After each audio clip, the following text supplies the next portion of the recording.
Outdated training. That's what Dr. Richard Ashford said about Margaret Walsh the moment she stepped out of earshot. Not to her face, never directly, but loud enough that the surgical resident beside him caught every word, and loud enough that it traveled down the hallway like smoke, creeping under doorframes and into the break room where Margaret stood reviewing post-op protocols at 2:22 a.m. He had no idea who he was standing next to. She had no idea what was about to walk through those doors in 3 hours. The fluorescent lights hum above Sacred Heart Hospital's night shift ICU in Raleigh, that particular frequency that only exists in hospitals and prisons, a sound that burrows into your skull after midnight. Margaret Walsh moves through the unit with the kind of efficiency that makes her invisible. Graying hair pulled back in a practical bun. Reading glasses on a chain. Sensible shoes worn thin at the heels from 15 years of 12-hour shifts. She checks vitals with a rhythm that never varies: pulse, respirations, oxygen saturation, blood pressure. The numbers matter. Numbers don't lie. Numbers tell you everything if you know how to listen. Her hands are steady. They're always steady. In room 409, a post-operative patient, a 63-year-old contractor from Chapel Hill, sleeps fitfully under the pale glow of a cardiac monitor. His chart indicates routine gallbladder removal, performed by Dr. Ashford 6 hours ago. Margaret reads the post-op notes with the practiced eye of someone who has reviewed thousands of them. The dosage on the pain management protocol makes her pause. Not dangerous. Not yet. But aggressive. The kind of aggressive that suggests a surgeon more interested in moving patients through his schedule than in their actual recovery. She makes a notation in the chart. Not a suggestion. Not a question. Just a clinical observation: consider reducing opioid load by 25% given patient's age and renal function. Margaret has a thermos of black coffee she's refilled twice already. The coffee tastes like metal and regret, but it's warm, and the warmth matters at 3 a.m. when the world outside these walls is sleeping and the world inside these walls is still figuring out whether people live or die. She takes the coffee to the break room, a grey institutional space with a refrigerator that hums like a dying animal and a microwave someone microwaved a fish in 3 weeks ago. The smell never quite left. The break room has a single window that overlooks the parking lot. Rain hammers the pavement like applause, and Margaret watches it for exactly 90 seconds before opening her locker. The locker is sparse. A change of clothes. A pair of compression socks. A worn paperback copy of All the Light We Cannot See. And on a small hook welded to the inside door, a single dog tag on a broken chain. She doesn't take it out. She just looks at it. The dog tag is tarnished. The lettering worn nearly smooth from 15 years of fingers tracing over it in the dark. She knows what it says without looking. She's known since the day it was pressed into her hand by a medic whose name she's spent a decade trying to forget. The tag belongs to someone who shouldn't be alive. The tag is the reason she's in a hospital in Raleigh, North Carolina, instead of commanding a forward surgical team in Helmand Province. The tag is the reason she's nobody. Dr. Richard Ashford enters Sacred Heart for his first week as chief of surgery at 5:15 a.m., wearing a suit that costs more than Margaret makes in a month. His shoes are Italian. His watch is something with a German name that people whisper about. He's 48 years old and has never lost an argument in a boardroom. He's never had to lose one because he's never been in a position where losing mattered. The surgical resident, a terrified third-year named Chen, trails behind him like a nervous satellite. Ashford stops at the nursing station and doesn't look up from his tablet as he reviews the overnight charts.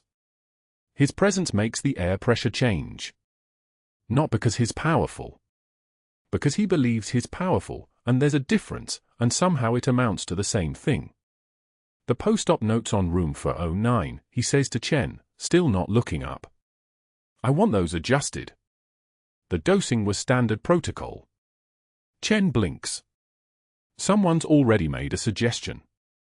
I don't care who made it. Ashford's voice doesn't raise. It doesn't need to. I want it reverted to the original protocol. This is why you don't let outdated nurses second-guess surgical decisions. They see one complication in some textbook from 1995 and suddenly they're running the operating room. He clips the tablet to his waistband with the kind of decisive finality that leaves no room for response. That's the problem with letting night shift make autonomous decisions. Nobody's supervising quality control. He walks past Margaret without looking at her, and she's pretending to review a medication dosage on the 4 pump in the hallway outside room 409. The fluorescent lights flicker once, steady, then flicker again. Chen glances at Margaret. His eyes apologize for something he didn't say but understood implicitly. Margaret doesn't acknowledge it. She adjusts the 4 pump setting from 15 milliliters per hour to 12.5 milliliters per hour and makes a note on the chart in her precise handwriting, Dr. Ashford's post-op protocol as written. Patient tolerance monitored 0500 to 0600. Vital stable. The handwriting is unremarkable. The handwriting is the handwriting of someone who isn't trying to be noticed. By 6:11 a.m., the night shift is handing off to day shift. The day shift nurses arrive with the kind of tired enthusiasm that comes from kids' soccer games and spouses who didn't understand why surgery residency meant working until 11 on a Tuesday. Margaret gives them the rundown on the 6 patients under her watch. Cardiac post-ops. 1 trauma from a motorcycle accident that came through at midnight. 1 post-op abdominal infection they're monitoring. She delivers the information like she's reading from a script because the information doesn't need her emotions. The information speaks for itself. She's supposed to leave at 7 a.m. She's never left at 7 a.m. in 15 years. Instead, she returns to the break room and sits on a plastic chair that squeaks when you move. The coffee is cold now. She drinks it anyway. In 17 minutes, it will be 7 a.m., and she'll punch out on the employee time clock, and she'll drive home to an apartment that is clean because she doesn't spend enough time there to make it dirty. The apartment has a bedroom. A kitchen with a coffee maker that sounds like it's assembling itself every morning. A bathroom with a medicine cabinet that contains nothing but aspirin and old bandages. The apartment has no photos. No decoration. Nothing that might suggest she's lived anywhere before Sacred Heart Hospital in Raleigh, North Carolina. What she doesn't know yet is that the clock is already moving. That a Marine from Camp Lejeune is running a training exercise 7 miles from Sacred Heart. That a Humvee is about to hit a patch of water at a wrong angle on Highway 70. That 4 soldiers are inside that Humvee. That one of them will be dead in 4 minutes. That same soldier's personal effects include a dog tag on a broken chain, the matching tag to the one hanging in her locker, the evidence of a mission that was classified as a never happened, a soldier she pronounced dead in Helmand Province 17 months ago with her own hands, a soldier she watched stop breathing, a soldier she couldn't save. But that wasn't the worst part. The worst part is that he wasn't actually dead. Margaret finishes her cold coffee and rinses the thermos in the break room sink. The water runs clear. She dries it with a paper towel and places it back in her locker beside the dog tag she doesn't look at but whose presence she feels like a physical weight. She checks her watch. 6:58 a.m. The morning shift is fully staffed. The night shift is ending. Everything is normal. Everything is exactly as it should be. She doesn't know that at 6:42 a.m., dispatch received a call about a motor vehicle accident with multiple patients. She doesn't know that Sacred Heart's trauma bay is about to light up like a surgical theater at midnight. She doesn't know that in 17 minutes she's supposed to clock out. She doesn't know that she won't leave this hospital for another 14 hours. What she does know is the sound of the emergency intercom crackle, that specific frequency that means someone's about to come through the doors. She's heard it 10,000 times. This time will be different. This time, everything will change. Room 312 smelled like antiseptic and fear. Margaret stood at the foot of the bed where the veteran lay post-op, his chest wrapped tight, his breathing shallow but steady.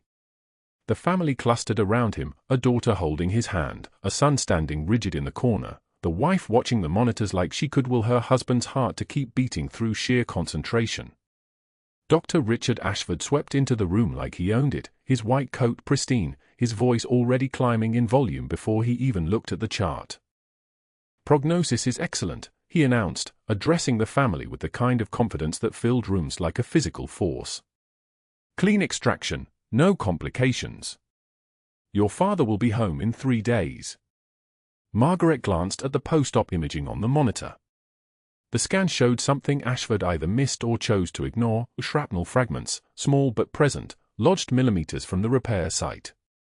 Fragments that in her experience meant infection risk, inflammation cascading into sepsis if nobody was watching. She'd held enough dying soldiers' hands to recognize the warning signs before they appeared.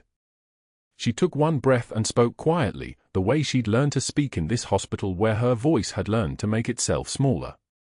"Doctor, the imaging shows retained fragments near the surgical site. With his service history in Helmand Province, we should consider."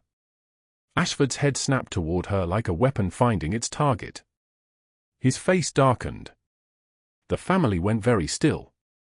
"Nurse Walsh," he said, each word a hammer blow, "your outdated training from whatever community college program you attended does not override my surgical judgment." His voice rose deliberately, pitched so the daughter would hear every contemptuous syllable. "Perhaps you should focus on bedpans and vital signs and let the actual medical professionals handle complex cases."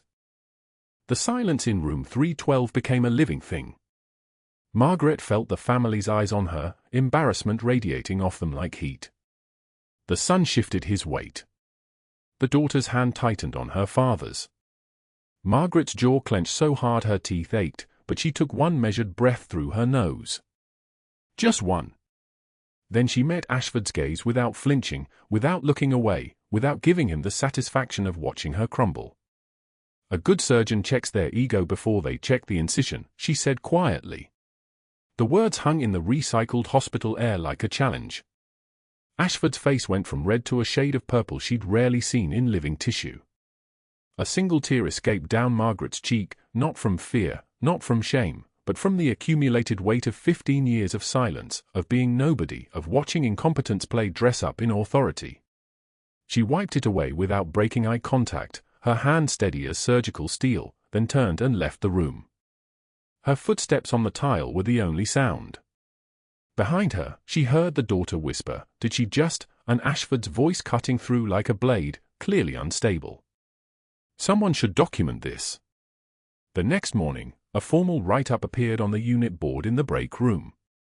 The paper was crisp and new, printed on hospital letterhead, the words typed in the official font of institutional judgment, insubordination and overstepping scope of practice. Margaret's name was there in capital letters, quoted phrases highlighted. Ashford had made sure every staff member would see it. He'd made sure everyone understood the cost of siding with the night nurse who dared to question him. By Wednesday, he'd taken to calling her and Grandma Walsh in staff meetings, always with a smile like they shared a private joke, always with an edge that made people flinch on her behalf. She endured it the way she'd endured mortar fire, not by fighting back, but by refusing to break. Her composure was a suit of armor that Ashford couldn't penetrate, no matter how hard he tried. But what Ashford couldn't reach with his words, he reached with silence. Margaret sat down in the break room on Thursday afternoon with her sandwich and her coffee. 3 nurses were there, finishing their lunches. She recognized them: Sarah from trauma, Martinez from day shift, Jennifer, who'd been kind to her once, months ago, when Margaret had covered for her during a family emergency. Margaret pulled out the chair next to Sarah and opened her container.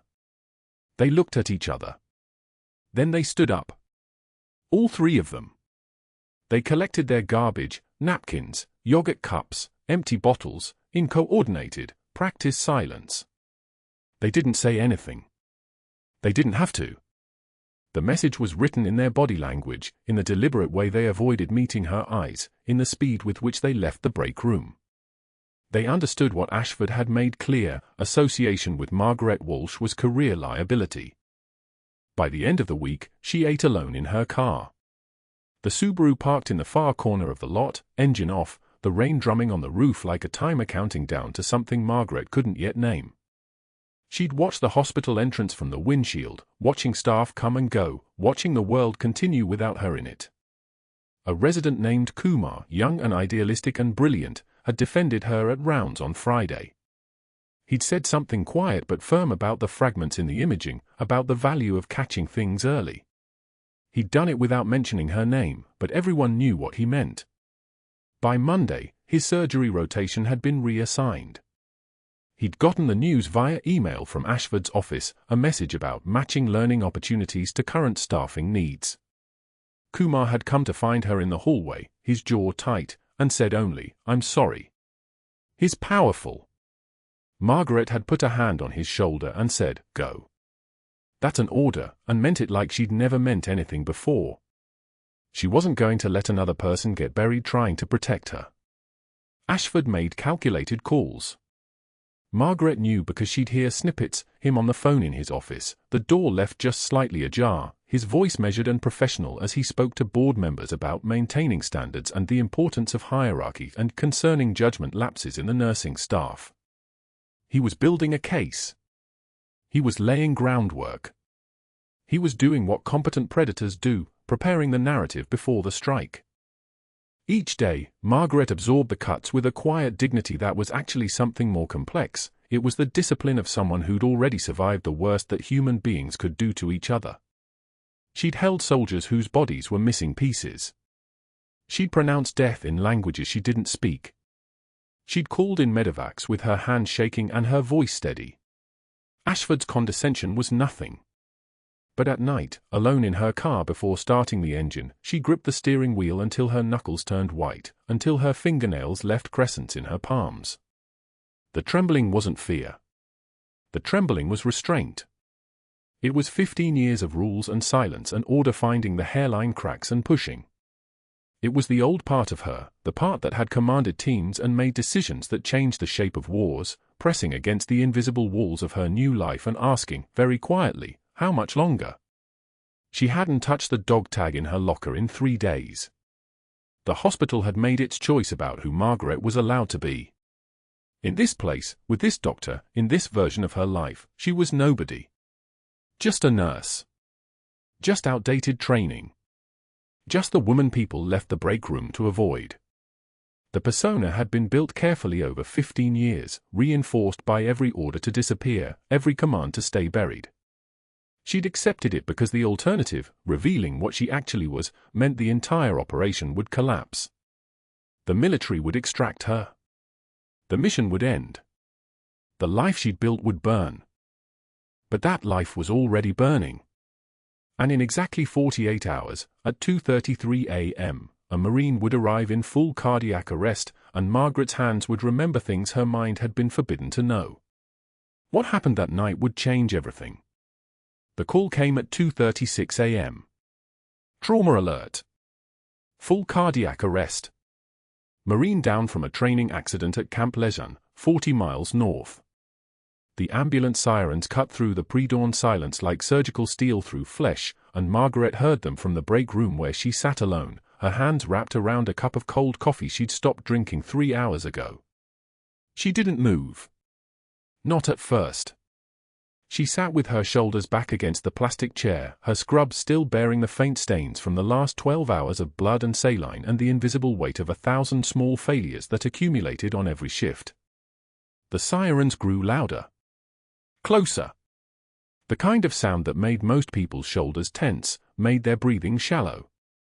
But Margaret's body did something different. Her spine straightened. Her hands went completely still. The tremor that lived in her shoulders, the one she'd learned to carry like a second heartbeat for 15 years, suddenly vanished. Her eyes closed for a moment. When they opened again, something had shifted behind them. Something ancient and practiced and buried deep beneath the careful construction of Margaret Walsh, night shift nurse. She stood. Moved toward the ER without hurrying. No running. Running was panic. Running was desperation.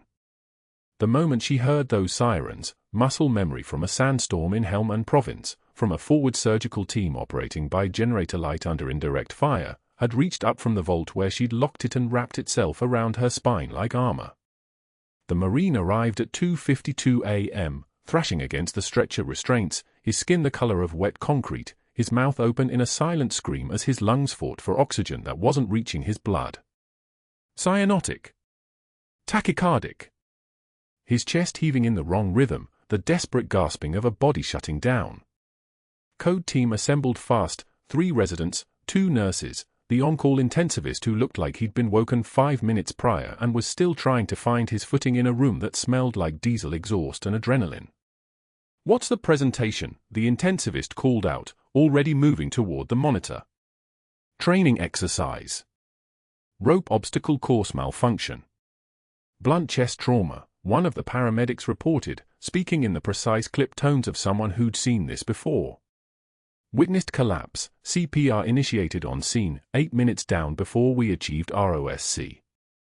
The Marine's body convulsed. His heart was in fibrillation, electrical chaos instead of rhythm, the muscle twitching uselessly while his brain started its countdown to death. The monitor showed the jagged lines of ventricular fibrillation, that signature desperate scrawl that meant the heart had given up trying to be a heart. "Charge to 200, the intensivist ordered. His voice wavered slightly. Uncertainty. Margaret moved to the supply cart. No one had told her to. No one had asked.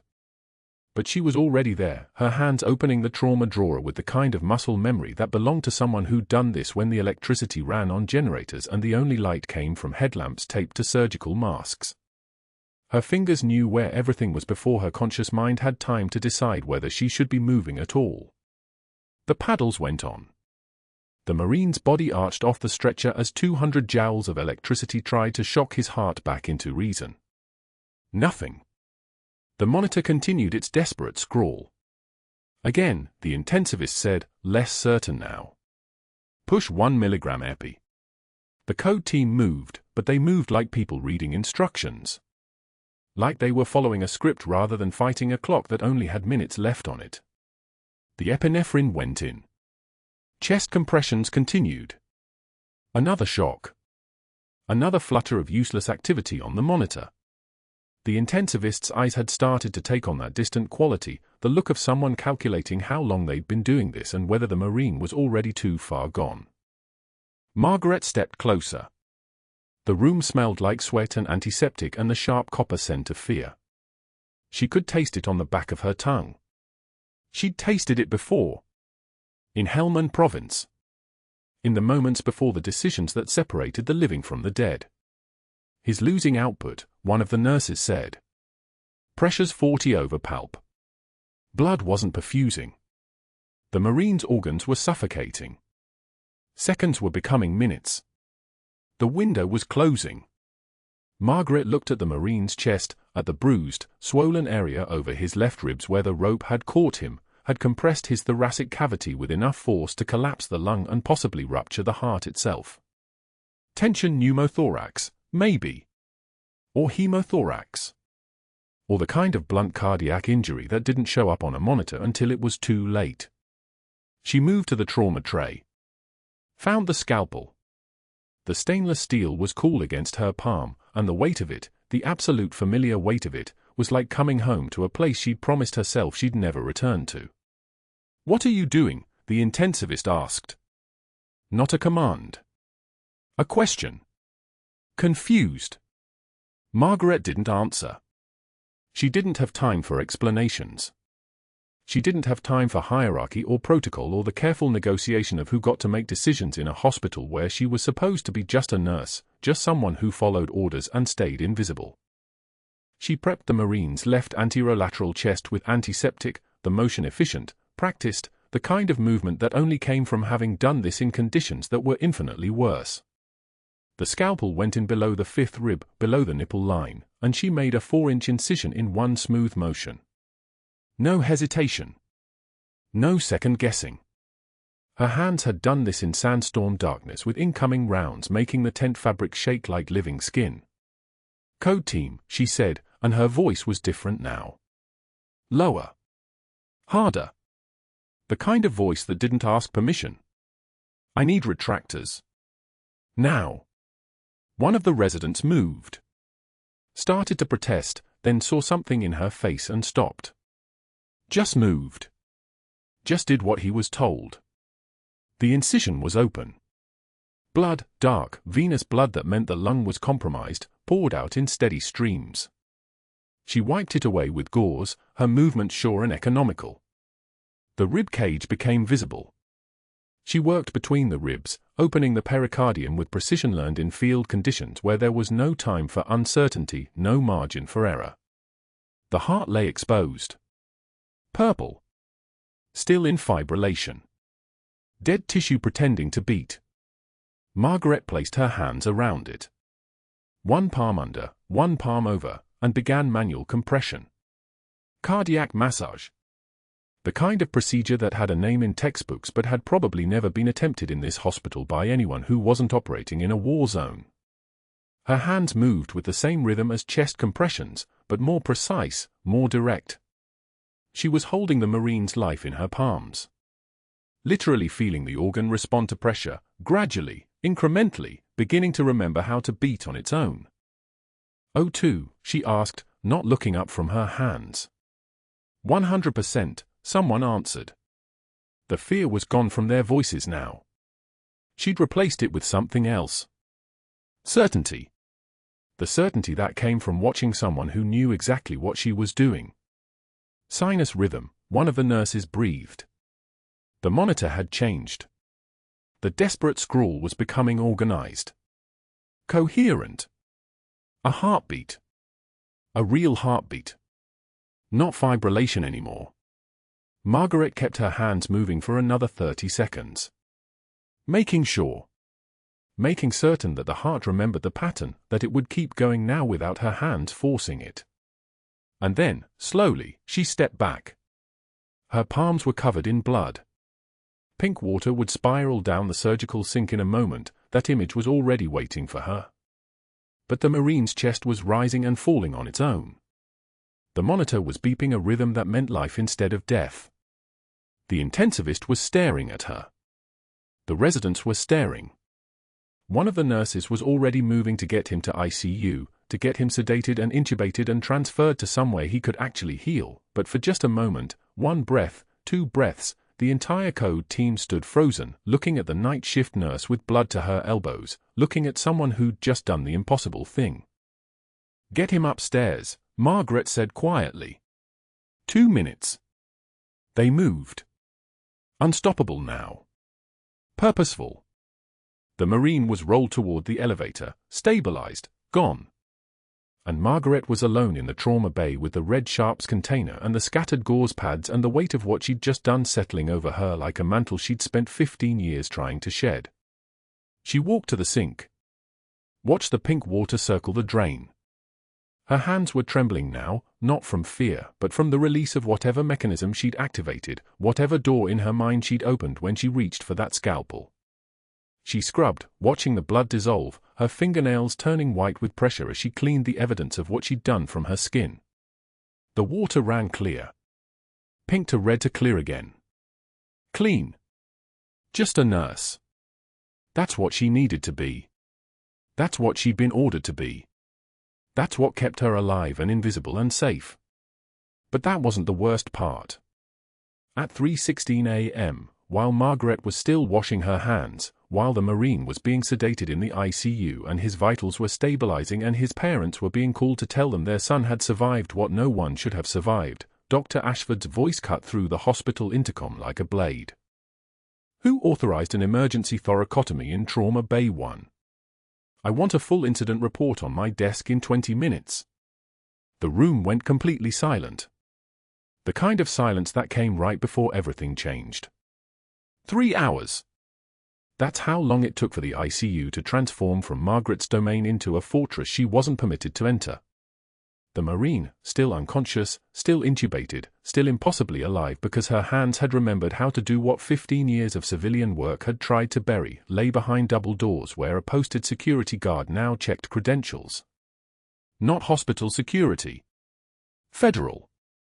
Margaret knew the look. She'd seen it in Kandahar when the classified ops went sideways and sudden men in dark jackets started appearing at checkpoints with phones that didn't exist on any official roster. Dr. Ashford hadn't arrived alone either. He'd materialized in the ICU at 2:36 a.m. with the kind of presence that made nurses scatter like startled birds. She watched from the hallway, the place where she'd been banished the moment the first uniform walked through Sacred Heart sliding doors, as he positioned himself near the Marine's bedside with his arms crossed and his expression arranged into something approximating concern. Margaret could read him the way she could read a battlefield, every movement calculated, every gesture designed for an audience that had momentarily ceased to exist. The audience had changed. That was the problem. A captain in dress blues was photographing the Marine's personal effects with methodical precision. Watch. Wallet. A letter folded and refolded so many times the creases had worn through the paper. And the dog tag.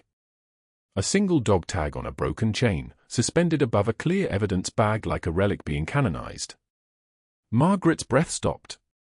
She knew that serial number. She knew the blood type scratched into the back. She'd held that dog tag in her hands during Operation Silent Vanguard in a forward surgical tent while sand scraped the inside of her throat raw and the sound of incoming fire meant she had exactly 90 seconds to close this Marine's abdomen or he would bleed out on her table. She'd pronounced him expectant. Triage Category 3. The ones you write off. The ones you hold while they stop breathing because there's no time for anything else. She'd kissed that dog tag goodbye. This Marine had been dead for 15 years.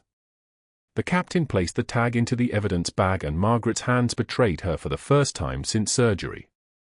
They started trembling. A small, controlled tremor, the kind you hide by keeping your fingers pressed against your thighs, by maintaining the perfectly still posture of a woman who'd learned decades ago that visible shaking was a luxury only civilians could afford. But the tremor was there. A crack in the glass that had held for so long she'd forgotten it was breakable. The captain turned. His eyes swept the hallway and caught her watching. He studied her face the way a surgeon studies an X-ray, looking for fractures. He said something into his radio. The words were clipped, military precise, the language of men who used syllables like ammunition, flag on Walsh. Security clearance. Need immediate verification. Then he walked toward her. Margaret didn't move. She'd learned that movement drew attention. Standing still made you invisible. She was very good at being invisible now. Margaret Walsh. His voice was smooth, practiced. The kind of voice that had asked difficult questions in difficult places. Yes, sir. Your full name? Margaret Helen Walsh. His phone vibrated. He glanced at the screen. Something in his expression shifted, a subtle tightening at the corners of his eyes that meant the information flowing through whatever database he'd queried had just recalibrated his entire understanding of her. He made a second call. This time the language was different, Nightingale call sign. Confirmed.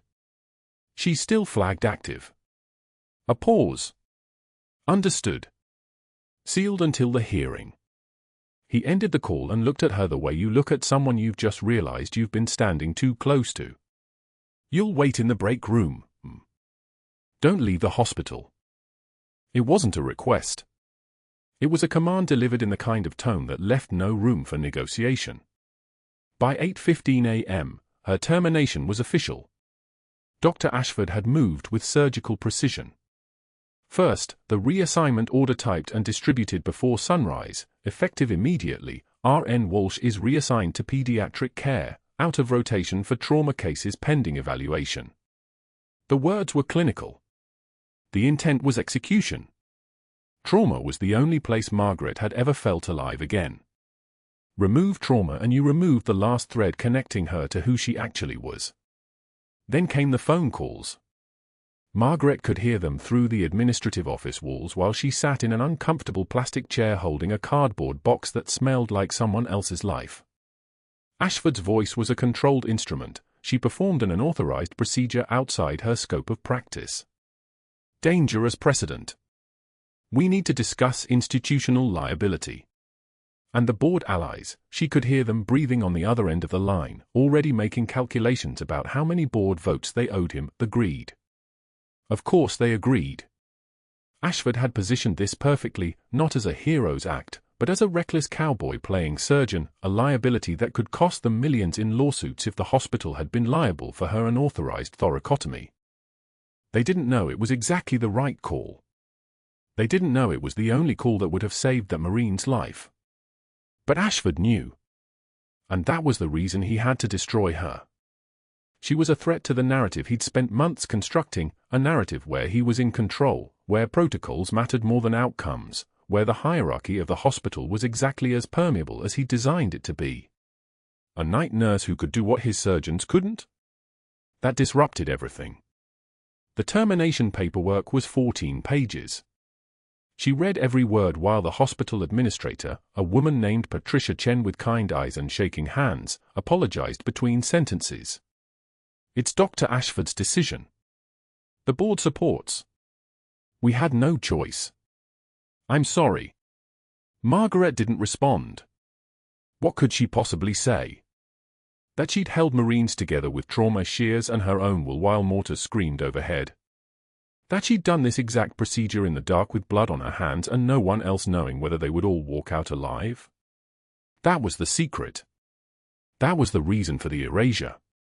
You'll have 2 weeks severance, Patricia said quietly. Security will escort you to clear your locker. 2 weeks. 15 years of showing up to work like a ghost who'd somehow learned to take a pulse, and 2 weeks was her severance. Margaret took the termination letter, official, signed, devastating in its paperwork ordinariness, and walked toward the exit with the cardboard box balanced against her hip. She didn't say goodbye to anyone. The staff was already avoiding her with the practiced efficiency of people who understood that proximity to the terminated was a disease. That evening she drove to Oak Hill Cemetery in Raleigh while rain hammered the windshield hard enough to make her visibility a question mark. The cemetery was empty except for the groundskeeper's truck parked near the maintenance shed, a vehicle that looked as abandoned as the graves it maintained. She found the grave easily. 15 years of visits had worn a path into the grass that might as well have had her name on it. Thomas Michael Walsh. Beloved husband. 1978 to 2008. She knelt on the wet ground, the rain soaking through her jeans, and her hands finally released their 15-year grip on composure. They shook. Her shoulders shook. Her breathing fractured into something that might have been sobs or might have been the sound of her own voice breaking into pieces. I stayed hidden like they ordered, she whispered to the granite headstone. I kept your memory sealed. I didn't surface. I didn't tell anyone. I became nobody. Her voice was hoarse. And now I can't even do this anymore. I failed. I failed you. I failed every oath I ever took. The rain fell. The granite didn't answer. Thomas had been dead since 2008, a car accident on Route 40, a drunk driver in the opposite lane, a collision that had killed both vehicles' occupants with brutal democratic efficiency. He died not knowing she was going to marry him. She'd been in Helmand Province when it happened, performing emergency surgery on a 19-year-old whose intestines had been perforated by shrapnel. By the time they'd gotten to her with the news about Thomas, the casualty count for that day had already reached 37. Her grief had arrived with 12 other casualties, and she'd learned how to hold it and work simultaneously. You put it in a compartment. You sealed the door. You survived. She'd survived for 15 years. And now there was a Marine who shouldn't exist, and a dog tag that proved she was still out there in the world, still not erased, still not invisible. That night, alone in her apartment with both dog tags, the one from her locker, the one from her dead Marine, Margaret finally understood what had broken, not her composure, not her resolve, but the fiction that she could hide forever. The dog tags lay on her kitchen table, side by side. Same military brass, same blood type, same era of manufacture. But one bore a name, PFC Daniel Merrick. Serial 8847. B negative. Operation Silent Vanguard casualty. Except he wasn't. He was alive. 15 years later, the Marine she'd pronounced expectant in a combat hospital was alive and sleeping in Sacred Heart's ICU with a federal security detail posted outside his door. Which meant someone knew he'd survived when he wasn't supposed to. Which meant the classified extraction that had ended Margaret's military career and sent her underground wasn't actually classified anymore. which meant every lie she'd lived had just become evidence. And Dr. Ashford, competent and cruel, had no idea what was about to walk through those hospital doors. The routine background check arrived like any other administrative document: forms, certifications, employment history stacked in a manila folder on the desk of a Sacred Heart administrator who'd seen hundreds of these. Her name was Margaret Walsh. Night shift nurse. 15 years. Nothing remarkable. The first flag appeared in the federal database at 2:19 a.m. on a Tuesday. Her security clearance was classified. Not just restricted. Classified at a level that required Pentagon authorization to even view. The administrator's hands went cold. She'd never seen anything like it in 23 years of hospital work. Security clearances like that belong to intelligence officers, special operations commanders, black site coordinators. Not nurses. Not anyone who mopped floors and held dying patients' hands in the dark. She called the hospital's legal department. They called Homeland Security. By 3:15 a.m., federal agents were entering Sacred Heart through the underground loading dock, sealing the ICU wing with credentials that made administrators step aside without questions. The termination hearing, scheduled for Thursday afternoon, was about to become something nobody anticipated. Nobody except the Marine whose heart had stopped for 4 minutes and started again because a woman in scrubs had moved with the precision of someone who'd done this before. Someone who'd done this in the dark. In the sand. While bullets moved through the air around her. By Thursday at 2 p.m., the hospital's administrative conference room was crowded in ways no one expected. The Marine sister sat in the front row, her hands shaking. She was 34, a teacher, and she'd spent the last 72 hours learning that her brother, the one everyone said had survived a freak training accident, had actually died for 4 minutes. That a nurse with grey hair and reading glasses had brought him back. Not a doctor. A nurse. The administrator had called her personally that morning, voice careful, words measured. There's something you need to know before the hearing. The Marine sister had driven to Raleigh in 6 hours, stopping only for coffee and the weight of impossible information. She raised her hand when the administrator asked if anyone wanted to testify. Her voice shook like branches in wind. I learned 3 days ago that my brother died. And I learned that this nurse, Margaret Walsh, brought him back. She gestured toward Margaret, who sat motionless in the back row, her hands folded in her lap, her face a study in absolute stillness. I don't understand what's happening here. But I know my brother is alive because of her. And I know you're firing her for saving his life. So I want to know what that makes you. The room went so quiet you could hear the fluorescent lights hum. Then the administrator opened the unsealed federal file and read. Major Margaret Walsh. The word major hung in the air like a defibrillator shock.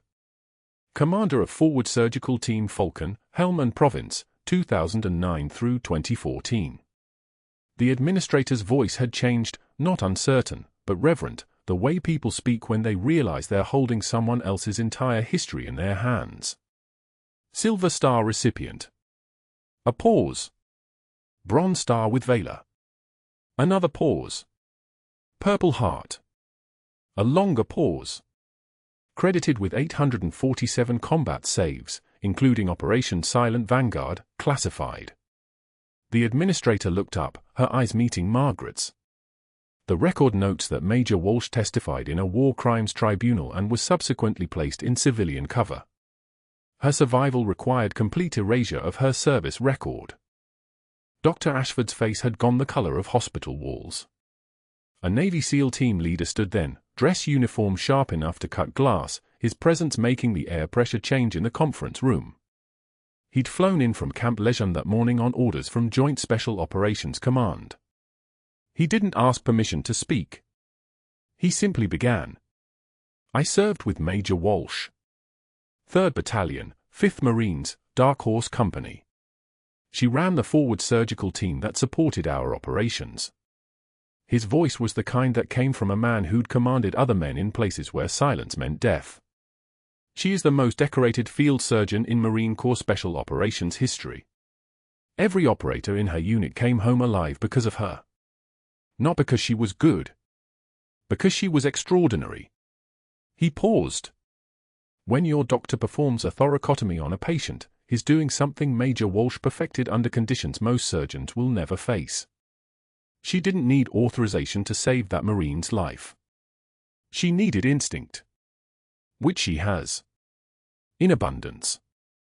An FBI liaison spoke next, her words precise as surgical instruments.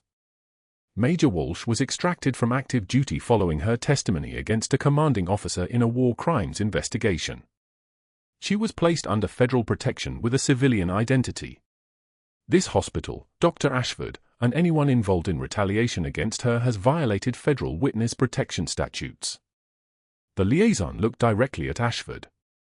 Reassigning her from trauma. Restricting her access to patients. Filing termination paperwork. Discussing her fitness with board members. Those are all federal crimes. Dr. Ashford, you have the right to remain silent. The silence that followed was the kind that accumulates weight.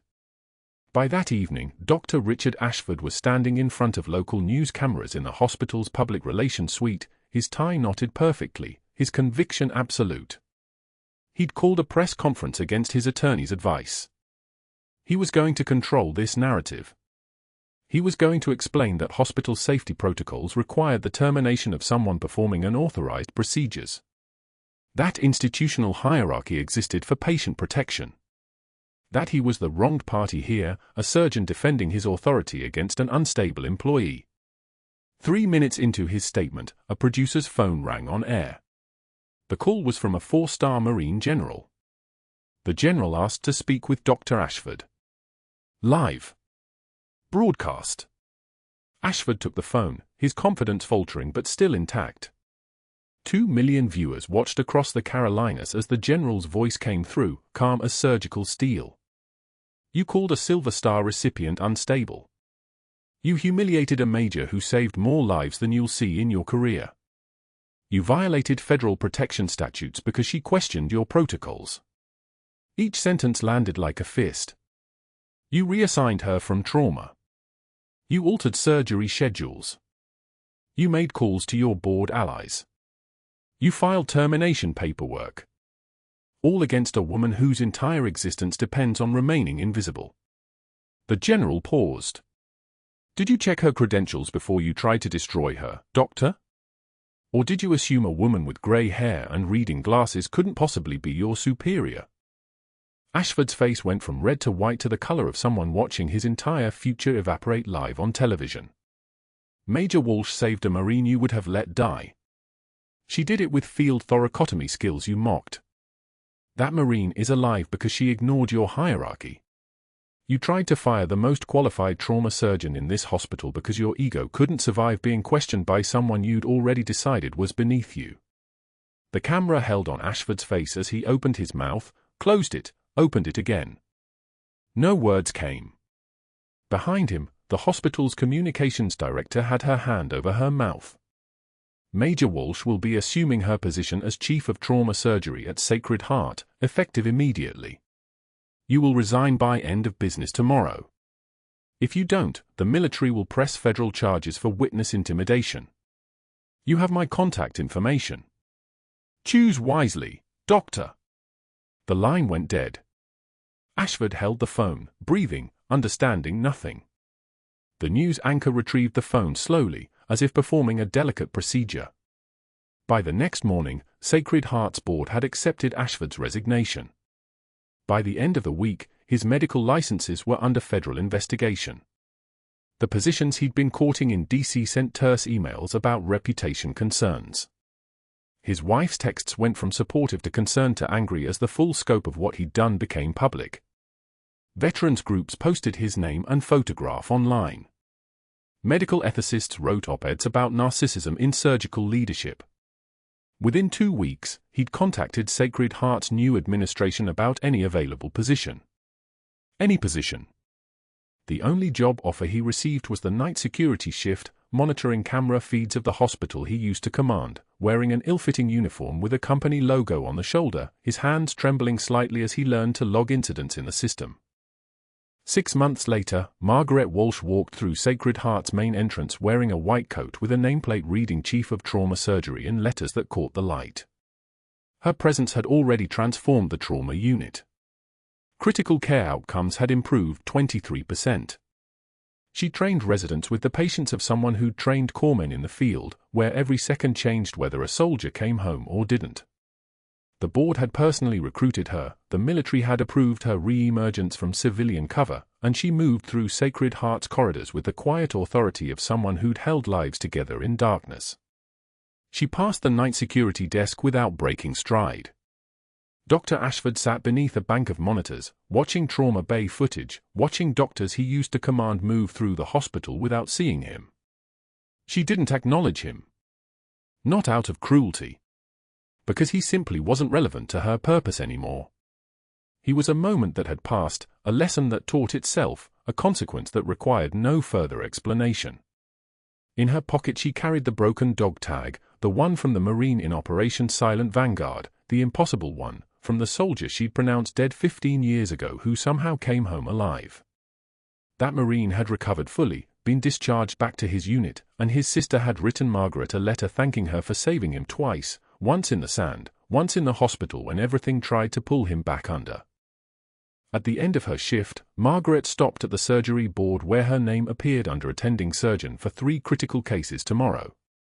A young nurse approached nervously, asking about a dosage calculation, expecting dismissal or impatience. Margaret took 3 minutes, showed her the math, asked about her training goals, listened to the answer with the attention of someone who understood that confidence cost nothing but could save everything. The nurse left taller than she'd arrived. Margaret walked to her car, past Ashford security station one more time. He was eating a sandwich from the vending machine, watching doctors walk past without acknowledgment. She considered stopping. Considered saying something profound about consequences and choices. Decided against it. Some lessons teach themselves loudest in silence. Instead she drove to Oak Hill Cemetery in the evening light, knelt at her husband's grave, and placed the broken dog tag on the headstone, the impossible one, from the Marine who survived. "I'm back," she said quietly. "Not the way we planned, but I'm back." As she walked to her car, her phone rang. Incoming trauma. Multiple casualties. ETA 6 minutes. She turned around, headed back to Sacred Heart, and realized exactly where she was supposed to be. Behind her, Ashford watched her white coat disappear through the ER entrance on his security monitor, then returned to his overnight shift log, understanding that some soldiers come home in ways the paperwork never captures. True class is what you do when the lights go out. If this story resonated with you, if you've ever been underestimated by someone who didn't know your true value, I want to hear from you. Subscribe to this channel, like this video, and comment below with your thoughts. Did Margaret's rise mean more because of how far she'd fallen? What would you have done in her position? And if you want to see more stories about hidden strength and the quiet heroes among us, make sure you're subscribed.